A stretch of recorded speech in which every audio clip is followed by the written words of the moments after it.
Hello everyone. आज एक बार फिर आप सबके सामने बहुत दिनों के बाद एक छोटी सी फीलिंग के बारे में बात करने के लिए आज मैं आई हूँ,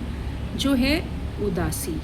जैसे हम सब खुश होते हैं वैसे हम सब उदास भी होते हैं, और कई बार क्या होता है कि अचानक से ही ये उदासी हमें घेर लेती है। उसके पीछे कोई रीज़न नहीं होता है, पर समझ में नहीं आता है, कुछ समझ में नहीं आता है, किसी से बात करने को मन नहीं करता, कुछ काम करने को मन नहीं करता, खुद से ही मन उदास हो जाता है। जैसे कभी-कभी बोलते हैं ना कि आज मन नहीं लग रहा है, आज काम करने का मन नहीं कर रहा है, बहुत उलझन हो रही है या बहुत दुखी-दुखी सा, सैड सा फीलिंग हो रही है। अगर आपको भी ऐसा होता है तो आप अकेले नहीं हैं, क्योंकि हम में से हर किसी को कभी ना कभी ये फीलिंग ज़रूर होती है, और ये बहुत ही कॉमन चीज़ है, कोई बड़ी बात नहीं है। जब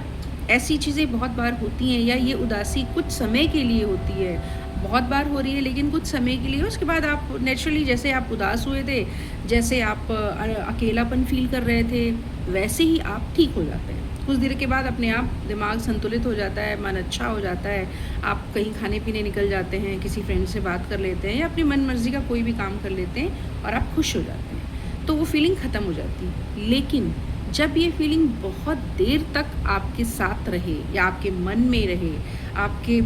साथ में यही उदासी वाली चीज़ें चल रही हैं, उदासी वाला ही सीन चल रहा है, तो हमें इससे बाहर निकलने की कोशिश करनी चाहिए। क्योंकि अगर हम बहुत देर तक उदास रहेंगे या बहुत समय तक ये चीज़ें हमारे अंदर चल रही हैं, तो कहीं न कहीं नेगेटिविटी और फ्रस्ट्रेशन हमारे अंदर आ रहा है, जिससे कि हमें उभरना है, हमें जिस चीज़ से निकलना है। तो अगर कभी आपको ऐसा लगता है कि आप बहुत देर तक उदास हैं, बहुत देर तक परेशान हैं और यूं ही परेशान हैं, तो अपने अपनों से बात कीजिए। किसी से मदद मांगने में कोई बुराई नहीं है। अपने आप को या अपनी चीज़ों को ख़राब करने से बेहतर है कि आप आगे आएँ, अपने अपनों से मदद मांगें, अपने जो काम आपको अच्छा लगता है वो काम कीजिए, फ्रेंड से बात कीजिए, अपने किसी टीचर से, बड़े से, सिबलिंग से, पेरेंट्स से, जिससे चाहें उससे हेल्प लीजिए। जो काम आप करना चाहते हैं वो काम कीजिए, बाहर निकलिए, दोस्तों से मिलिए, खाइए पीजिए, घूमें फिरें, लेकिन उदासी को अपने ऊपर हावी ना होने दें, क्योंकि कई बार